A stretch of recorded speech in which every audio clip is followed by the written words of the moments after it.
Hello दोस्तों, welcome to online education planet.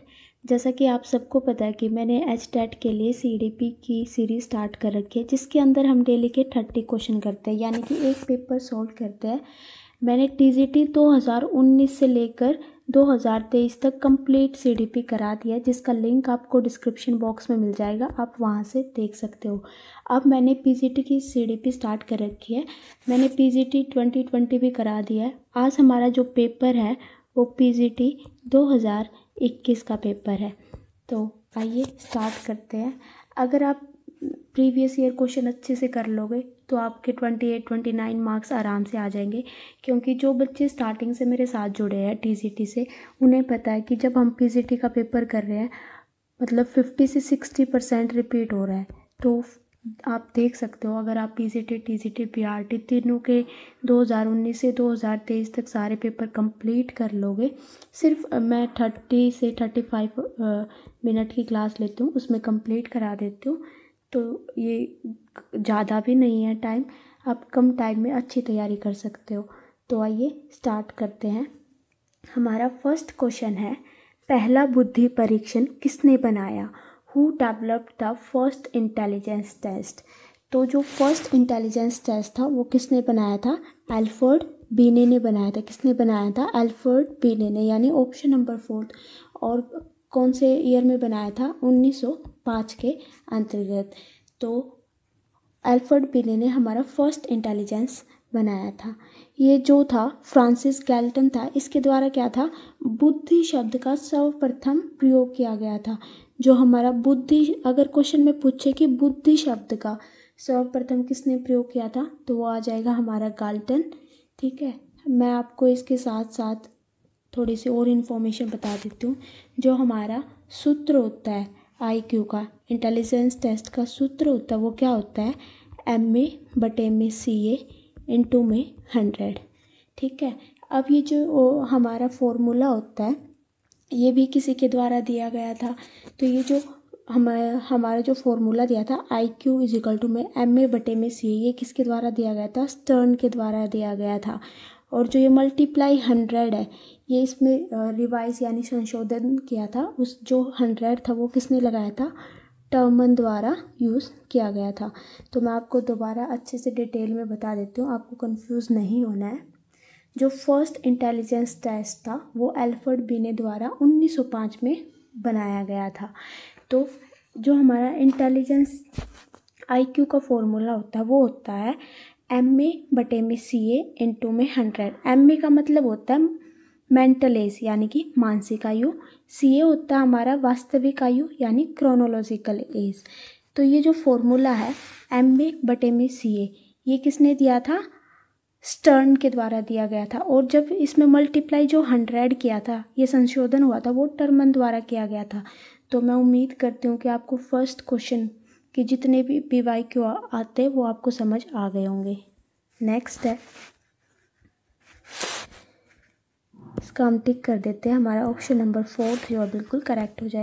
Next है, मनोविज्ञान की शाखा जो यह अध्ययन करती है कि लोग पूरे जीवन काल में शारीरिक, संज्ञानात्मक और सामाजिक रूप से कैसे बदलते हैं, कहलाती है। तो इस क्वेश्चन में हमें बताना है कि वो कौन सी ब्रांच है साइकोलॉजी की जिसके अंतर्गत हम मानव की पूरी लाइफ के फिजिकली, कॉग्निटिवली और सोशल चेंज को देखते हैं। तो वो कौन सी साइकोलॉजी होती है? तो जिस साइकोलॉजी में हम लोगों के बदलते फिजिकली, कॉग्निटिव और सोशली चेंज देखते हैं, वो हमारी होती है डेवलपमेंट साइकोलॉजी। यानी कि ऑप्शन नंबर 3 हमारा बिल्कुल करेक्ट हो जाएगा, विकासात्मक मनोविज्ञान। तो इसके ऑप्शन के देख लेते हैं। जो क्लिनिकल साइकोलॉजी होती है, क्लिनिकल साइकोलॉजी में हम किस चीज़ की स्टडी करते हैं? क्लिनिकल साइकोलॉजी में जो भी लोगों के मेंटल हेल्थ इशू होते हैं या फिर मेंटल डिसऑर्डर होते हैं, इसमें उनको कम किया जाता है। और काउंसलिंग साइकोलॉजी के अंतर्गत जो है लोगों के सोशल, इमोशनल, फिजिकल जो भी ट्रॉमा होते हैं, स्ट्रेस होता है, उसको कम किया जाता है। और एक्सपेरिमेंटल साइकोलॉजी के अंतर्गत जो है डाटा को कलेक्ट करके उसके ऊपर रिसर्च या फिर एक्सपेरिमेंट किया जाता है। मैं उम्मीद करती हूँ कि चारों पॉइंट आपको अच्छे से क्लियर हो गए होंगे। नेक्स्ट है, निम्नलिखित में से कौन सा जन्मजात अभिप्रेरक नहीं है? Which of the following is not the इनेट motive. तो हमें बताना है कि कौन सा जन्मजात अभिप्रेरक नहीं है। तो आइए ऑप्शन देखते हैं। सबसे पहले है सुरक्षा। सुरक्षा जन्मजात नहीं होती। जो हमारी भूख, प्यास, विश्राम, नींद, ये हमारे जन्मजात अभिप्रेरक होते हैं। तो इसके अंतर्गत हमें नहीं बताना था। तो हमारा ऑप्शन नंबर फर्स्ट जो है बिल्कुल करेक्ट हो गया। नेक्स्ट है, यह किसने कहा कि किशोर अवस्था दबाव, तनाव, तूफान तथा संघर्ष की अवस्था है? तो ये क्वेश्चन तो लगभग सभी को आता होगा क्योंकि बहुत बार पूछा जा चुका है। Who stated that adolescence is a period of stress, strain, storm and strife. ये जो स्टेटमेंट है ये स्टैनले हॉल के द्वारा बोली गई है। आपको बिल्कुल याद करना लेना क्योंकि इम्पोर्टेंट है। PYQ तो सारे इम्पोर्टेंट होते हैं क्योंकि घूम फिर कर वही आते हैं। नेक्स्ट है, निम्नलिखित में से कौन सा गैने द्वारा प्रदत्त अधिगम सोपानिकी सिद्धांत का उच्चतम स्तर है? Which of the following is the highest level in hierarchy theory of learning given by गैने। जो गैने द्वारा हायरार्की थ्योरी ऑफ लर्निंग दी गई थी उसमें पूछा कि हाईएस्ट लेवल कौन सा है। तो इसके अंतर्गत जो गैने थे उसने 8 लेवल दिए थे। आपको 8 लेवल के नाम याद नहीं करने, आपको सबसे लोवेस्ट, लो और सबसे हाईएस्ट याद रखना है। तो हाईएस्ट लेवल इसके अंतर्गत पूछा गया है। तो हाईएस्ट लेवल कौन सा है? प्रॉब्लम सॉल्विंग लर्निंग यानी समस्या समाधान अधिगम। जो हमारा लोअर लेवल है, फर्स्ट है, तो वो कौन सा हमारा? Signal learning. क्या है? Signal learning. तो आपको ये दोनों ही याद करने हैं कि गैने द्वारा जो हाईएस्ट लेवल है वो कौन सा है? Problem solving learning. और जो लोवेस्ट है वो है सिग्नल लर्निंग। नेक्स्ट है,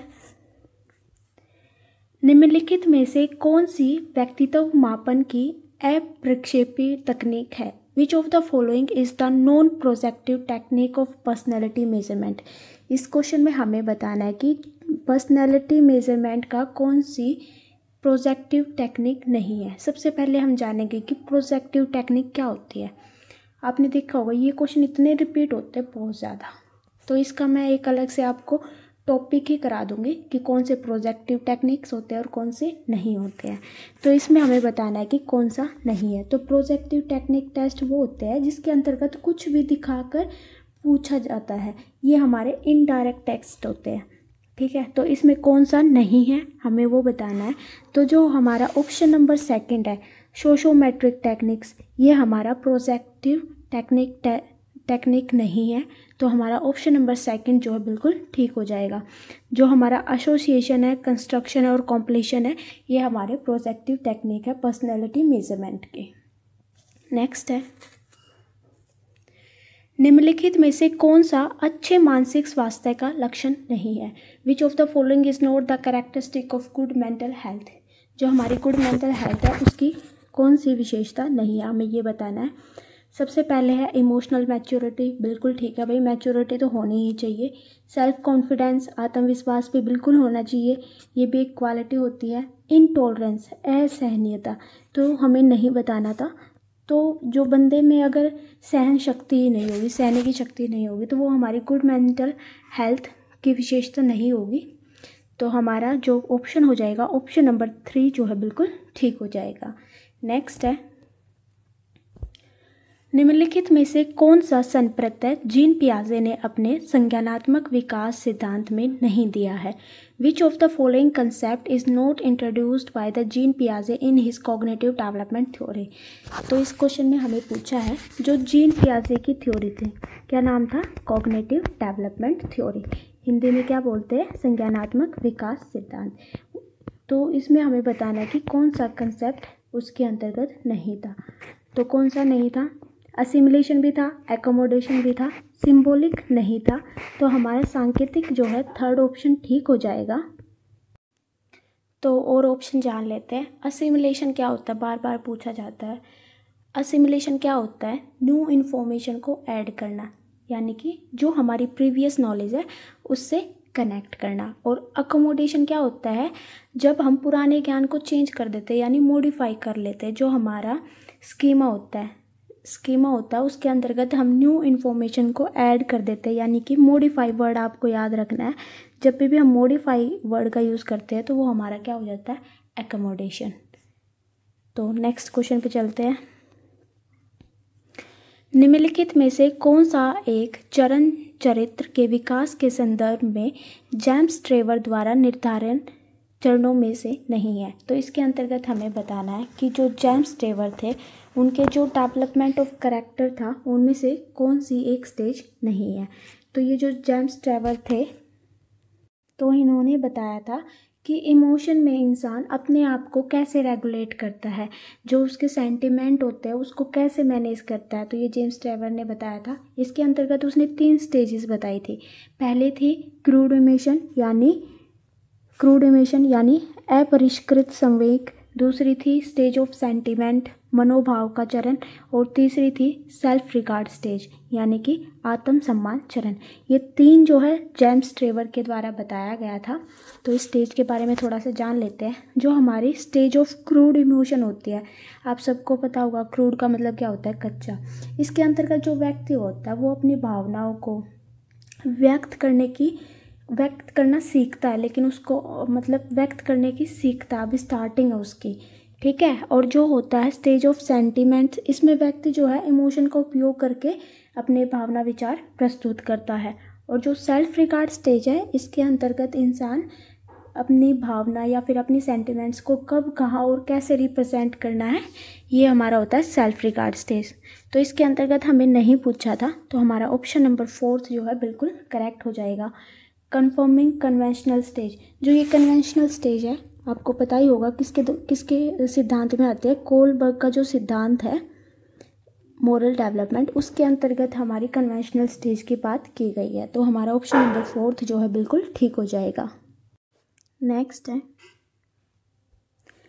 संज्ञानात्मक विकास के सामाजिक सांस्कृतिक सिद्धांत के जनक कौन है? इसमें हमें पूछा है कि जो सोशो कल्चर थ्योरी थी कॉग्निटिव डेवलपमेंट की, वो किसके द्वारा दी गई थी? तो सबको ही पता होगा वो दी गई थी लेव वाइगोत्स्की के द्वारा। लेव वाइगोत्स्की के द्वारा कौन सी थ्योरी दी गई थी? Socio culture theory of cognitive development, यानी सामाजिक सांस्कृतिक सिद्धांत के जनक। जो जीन पियाजे थे उन्होंने कौन सी दी थी? Cognitive development. कोलबर्ग ने कौन सी दी थी? Moral development. आपको ये सब याद रखना है। कोलबर्ग द्वारा कौन सी दी थी? Moral development. निम्नलिखित में से कौन सी व्यक्तित्व मापन की प्रक्षेपी प्रविधि नहीं है? Which of the following is not the type of projective technique of personality assessment. इसमें हमें वही बताना है कि कौन सी प्रोजेक्टिव टेक्निक नहीं है। मैंने आपको बताया था कि प्रोजेक्टिव टेक्निक क्या होती है, जब कुछ दिखाकर उससे पूछा जाता है। ये हमारी इनडायरेक्ट टेक्निक होती है पर्सनैलिटी मेजरमेंट की। तो इसमें हमें बताना है कि कौन सा नहीं है। तो कौन सा नहीं है, ये हमारा सेकंड ऑप्शन हो जाएगा Woodworth personal data sheet. Woodworth का व्यक्तिगत दत्तपत्र एक प्रोजेक्टिव टेक्निक नहीं है पर्सनैलिटी मेजरमेंट की। जो ये हमारा थीमेटिक अप्रिसिएशन टेस्ट था, ये PYQ में पूछा गया था कि किसके द्वारा दिया गया था। मैं दोबारा आपको रिवाइज करा देती हूँ।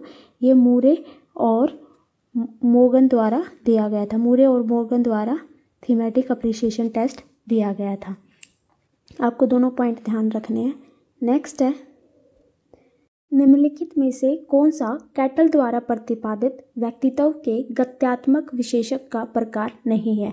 विच of the following is not the type of dynamic trait of personality given by cattle. इसमें बोला है कि कैटल द्वारा जो पर्सनैलिटी के टाइप दिए गए थे उसमें कौन सा नहीं है। तो सबसे पहले मैं आपको बता दूं, जो कैटल ने दिया था वो 16 PF दिया था, यानी कि 16 पर्सनैलिटी फैक्टर दिए थे।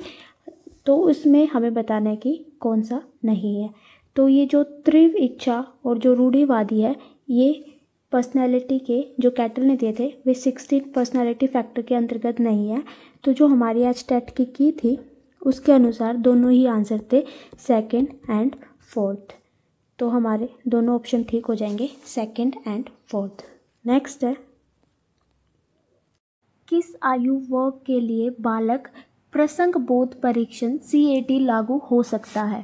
For which age group the children apperception test CAT is applicable. सबसे पहले हम जानेंगे कि चिल्ड्रन अप्रिसिएशन टेस्ट क्या होता है। तो ये चिल्ड्रन अप्रिसिएशन टेस्ट है, एक प्रोजेक्टिव पर्सनालिटी टेस्ट होता है बच्चों का। इसके अंतर्गत बच्चों को चित्र की एक सीरीज़ दिखाई जाती है और उन्हें चित्र में जो भी बना हुआ होता है उस स्थिति के बारे में एक कहानी बनाने के लिए बोला जाता है। और ये जो टेस्ट है वो 3 से 10 साल के बच्चों के लिए है। तो हमारा ऑप्शन नंबर 4 जो है बिल्कुल ठीक हो जाएगा। नेक्स्ट है, निम्नलिखित में से कौन सी किशोर अवस्था की विशेषता नहीं है? Which of the following is not the characteristic of adolescence? तो हमें बताना है कि एडोलसेंस की कौन सी विशेषता नहीं है। फर्स्ट ऑप्शन है weight of muscles is 20% of the total weight of the body, यानी मांसपेशियों का भार कुल शरीर के भार का 20% होता है। तो ये जो है ये चाइल्डहुड के अंतर्गत होता है, ना कि एडोलसेंस के अंतर्गत। तो हमारा फर्स्ट ही ऑप्शन ठीक हो जाएगा, इसमें हमें नहीं बताना था। आइए हम एडोलसेंस की विशेषताएं देख लेते हैं। दिव्य स्वप्न देखने की प्रवृत्ति बढ़ती है, बिल्कुल ठीक है। जो एडोलसेंस के बच्चे होते हैं किशोर अवस्था में, वो दिन में अपने डे ड्रीमिंग करते रहते हैं। वोकैबुलरी भी इंक्रीज़ होती है, मेंटल एबिलिटी हाईएस्ट लेवल पर पहुंच जाती है। तो ये तीनों ऑप्शन हमारे ठीक हो जाएंगे और हमारा ऑप्शन नंबर फर्स्ट जो है इसका आंसर हो जाएगा। नेक्स्ट है, निम्नलिखित में से कौन सी अभिप्रेरण की असत्य विशेषता है? इसमें हमें बताना है कि जो मोटिवेशन की कैरेक्टरिस्टिक है वो फॉल्स है।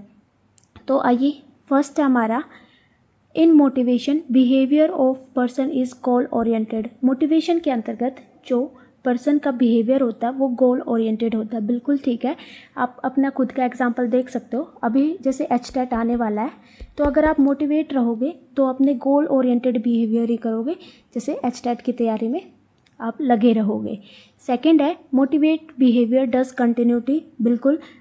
अभिप्रेरित व्यवहार निरंतरता करता रहता है, बिल्कुल ठीक है। नेक्स्ट है, nature of motivated behaviour is rigid, हमें फॉल्स बताना था। तो हमारा ऑप्शन नंबर थर्ड हो गया। जो अभिप्रेरित व्यवहार की प्रकृति होती है वो कठोर बिल्कुल नहीं होती, क्योंकि मोटिवेट तो आप प्यार से भी हो सकते हो, ये नहीं कि कठोरता से ही आप मोटिवेट होगे।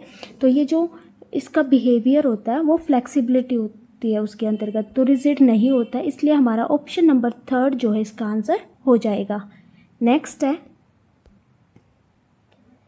स्टैनफोर्ड बी ने बुद्धि लब्धि स्केल के अनुसार न्यून मानसिक मंदता वाले बालकों की बुद्धि लब्धि सीमा क्या होती है? इसके अंतर्गत बताया है कि जो स्टैनफोर्ड बिने का IQ स्केल टेस्ट है उसके अंतर्गत जो लो मेंटल रिटार्डेड चिल्ड्रन होते हैं उसका IQ क्या होता है। तो मैं आपको बता दूं कि HTET ने इसका आंसर नहीं दिया था, इसका सबको एक ग्रेस मार्क मिला था। तो इसका मैं कोई भी आंसर नहीं बताना चाहूँगी क्योंकि HTET के द्वारा नहीं दिया गया है। मैं आपको सिर्फ ऑथेंटिक इन्फॉर्मेशन देना चाहूँगी। नेक्स्ट है,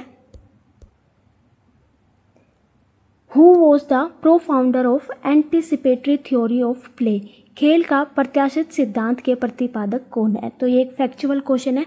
तो एंटीसिपेटरी थ्योरी ऑफ प्ले के फाउंडर कौन है? कार्ल क्रूस, यानी कि ऑप्शन नंबर फर्स्ट जो हमारा ठीक हो जाएगा। नेक्स्ट है, निम्नलिखित में से कौन सा एक आदतों की विशेषता के संदर्भ में गलत कथन है? Out of the following which one is the wrong statement in the context of characteristic of habit, यानी कि जो हैबिट की विशेषताएं होती है उसके अंतर्गत कौन सा गलत है, हमें वो बताना है। तो ऑप्शन देखते हैं। फर्स्ट ऑप्शन है habit is automatic response to specific situation, बिल्कुल ठीक है। जो भी जैसी भी सिचुएशन होती है उसमें हैबिट अपना एक ऑटोमेटिक रिस्पॉन्स करती है, यानी कि जैसे पेरेंट्स बोलते हैं ना कि इसकी तो आदत ही ख़राब है, इसकी आदत ही अच्छी है, तो ये हमारी स्पेसिफिक सिचुएशन ऑटोमेटिक रिस्पॉन्स करती है। Habit is acquire through heredity, आदत वंशाक्रम से हासिल की जाती है। तो ये पॉइंट हमारा गलत है क्योंकि जो हैबिट है वो इन्वायरमेंटल फैक्टर होती है। आपको याद रखना है, हैबिट जो है इन्वायरमेंटल फैक्टर होती है, हेरिडिटी नहीं होती है। तो इसमें हमें फॉल्स बताना था। तो हमारा ऑप्शन नंबर सेकंड जो है बिल्कुल ठीक हो जाएगा। निम्नलिखित में से कौन सा सिद्धांत अधिगम के अंतरण सिद्धांतों से संबंधित नहीं है। इसके अंदर हमें बताना है कि कौन सी थ्योरी ट्रांसफ़र ऑफ लर्निंग से रिलेट नहीं करती। तो सबसे पहला ऑप्शन है थ्योरी ऑफ मेंटल डिसिप्लिन, बिल्कुल रिलेट करती है ट्रांसफ़र ऑफ लर्निंग से। सेकंड है हमारा थ्योरी ऑफ रोट मेमोरी, रटंत स्मृति का सिद्धांत, ये जो है ट्रांसफ़र ऑफ लर्निंग से बिल्कुल भी रिलेट नहीं करती है, क्योंकि इसके अंतर्गत जो है रटंत चीज़ें होती है, यानी कि रटी हुई चीज़ें होती है। तो हमारा ऑप्शन नंबर सेकंड जो है बिल्कुल करेक्ट हो जाएगा। नेक्स्ट देखते हैं, निम्नलिखित में से कौन सा थ्रोन्डाइक के संबंधवाद सिद्धांत का अन्य नाम नहीं है। इसमें हमें बताना है कि जो थ्रोन्डाइक की थ्योरी ऑफ कनेक्शनिज्म है उसका कौन से दूसरे नाम नहीं है। तो स्टाइमुलस रिस्पॉन्स थ्योरी भी थ्रोन्डाइक का नाम है, बॉन्ड थ्योरी ऑफ लर्निंग भी थ्रोन्डाइक थ्योरी का नाम है, थ्योरी ऑफ कंडीशनल रिस्पॉन्स ये जो है थ्रोन्डाइक के द्वारा नहीं दी गई थी, ये किसके द्वारा दी गई थी, पावलोव के द्वारा दी गई थी। किसके द्वारा दी गई थी, पावलोव के द्वारा दी गई थी। तो हमारा ऑप्शन नंबर 3 जो है बिल्कुल करेक्ट हो जाएगा, इसके अंतर्गत हमें नहीं पूछा था। नेक्स्ट क्वेश्चन है, निम्नलिखित में से कौन सा आधुनिक मनोविज्ञान का व्यवहारिक दृष्टिकोण है। इसके अंतर्गत हमें बताना है कि कौन सा बिहेवियर पर्सपेक्टिव है मॉडर्न साइकोलॉजी का। तो जो मॉडर्न साइकोलॉजी का बिहेवियर पर्सपेक्टिव है उसके अंतर्गत क्या होता है, बिहेवियर क्या होता है, व्यवहार, यानी इसके अंतर्गत व्यवहार पर ध्यान केंद्रित किया जाता है। तो आइए देखते हैं कौन सा है। सबसे पहला ऑप्शन है फोकस ऑन ओवर्ट बिहेवियर, खुले व्यवहार पर ध्यान केंद्रित करता है। तो हमारा फर्स्ट ही ऑप्शन ठीक हो गया। निम्नलिखित में से कौन सा एक मूल प्रवृत्तियों की विशेषता के संदर्भ में गलत कथन है। इसके अंतर्गत हमें बताना है कि जो इंस्टिंक्ट होते हैं वो कौन सी गलत स्टेटमेंट है। तो ये जो इंस्टिंक्ट होते हैं इसको मैं एग्जांपल दे के समझाती हूँ। इंस्टिंक्ट का होती है मूल प्रवृत्ति, यानी जो स्वाभाविक होती है। एग्जाम्पल से आप समझ जाओगे कि ये मूल प्रवृत्ति क्या होती है। जैसे पक्षी का घोंसला बनाना, वो क्या एक मूल प्रवृत्ति होती है, यानी कि ये जो होती है ये जन्मजात होती है। तो आइए देखते हैं, इसके अंतर्गत हमें गलत बताना है। मूल प्रवृत्ति जन्मजात होती है, बिल्कुल ठीक है। इंस्टिंक्ट इज़ वेरी पावरफुल, मूल प्रवृत्ति बहुत शक्तिशाली होती है, बिल्कुल ठीक है, किसी भी समय चेंज ला देती है। थर्ड ऑप्शन हमारा मूल प्रवृत्ति अल्पकालिक होती है, ये ऑप्शन जो है हमारा गलत है। इसके अंतर्गत हमें गलत बताना था। जो मूल प्रवृत्ति होती है वो अल्पकालिक नहीं होती, आपको याद रखना है ये। तो नेक्स्ट पॉइंट है, विचार, निर्णय लेने, भाषा और अन्य उच्च मानसिक प्रक्रियाओं से जुड़ी मानसिक गतिविधियों को कहा जाता है the mental activity associated with thought, decision making, language and other higher mental processes called. तो जब भी मेंटल प्रोसेस या फिर थिंकिंग डिसीजन मेकिंग इन सब की बात आती है तो वो हमारा क्या होता है, कॉग्निशन होता है, यानी संज्ञान होता है। तो हमारा ऑप्शन नंबर सेकंड जो है बिल्कुल करेक्ट हो जाएगा। नेक्स्ट है, निम्नलिखित में से कौन सा कथन असत्य है, हमें बताना है कि कौन सा गलत है। तो आइए देखते हैं, learning is a process not a product, बिल्कुल ठीक है। अधिगम की एक प्रक्रिया होती है, न कि उत्पाद, यानी कि अधिगम जो है कुछ देखकर सीखा जाता है।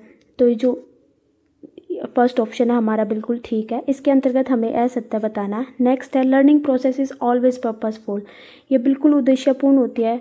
फॉर एग्जांपल आप अपना ही देख लो, अगर हम एचटेट अब जो हमारी हो रही है वो लर्निंग हो रही है, तो वो उद्देश्यपूर्ण ही हो रही है, पर्पसफुल ही हो रही है, क्योंकि हमें एचटेट का एग्ज़ाम देना है, पास करना है, इसलिए ये हमेशा पर्पसफुल होती है।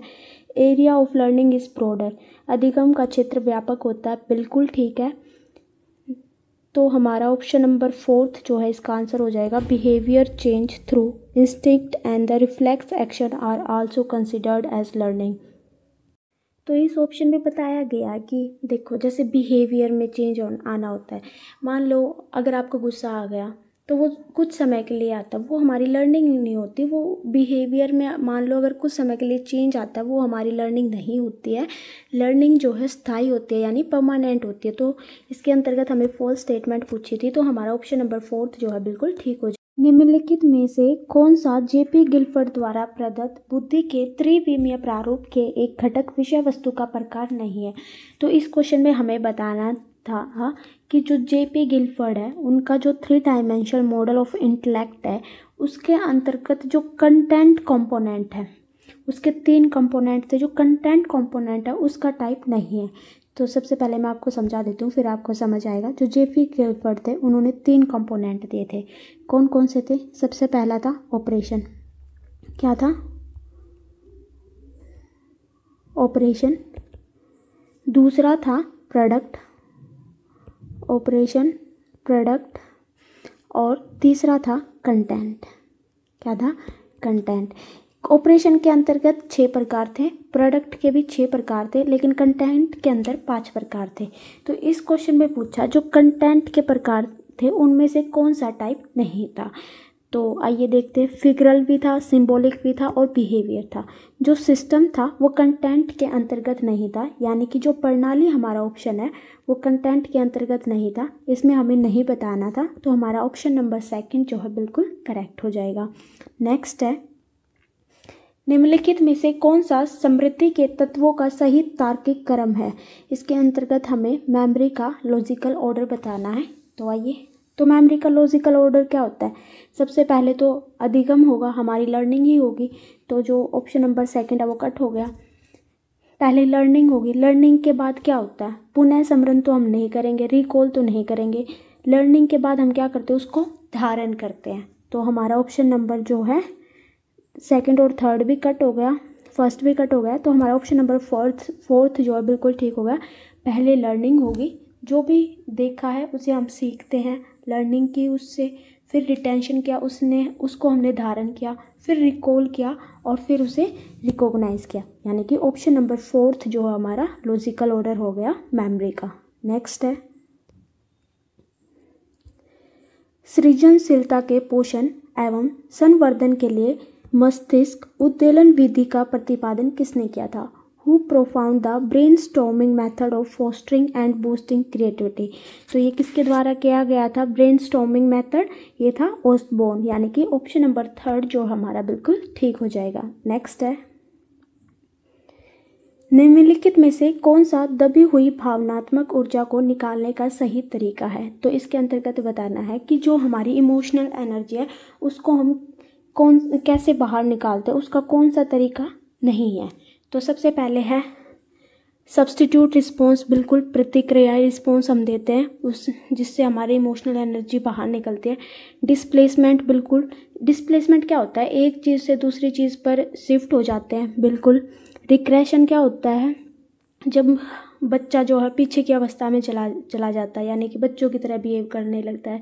जैसे फॉर एग्जांपल अगर उसे गुस्सा आ गया तो वो चीज़ें तोड़ने फोड़ने लग जाएगा, चिल्लाने लग जाएगा, वो रिग्रेशन होता है।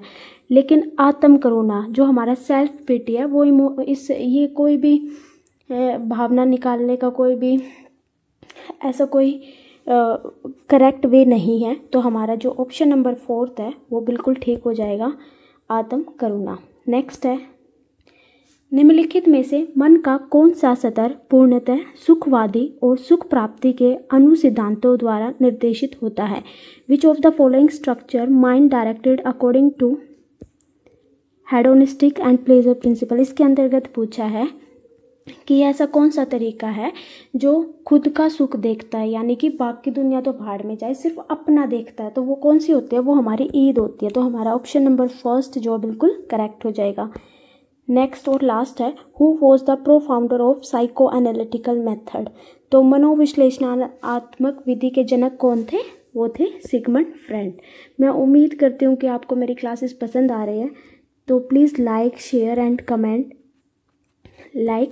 कमेंट। अगर कुछ भी आप सजेस्ट भी करना चाहते हो तो वो भी आप कमेंट बॉक्स में कर सकते हो। Thank you so much.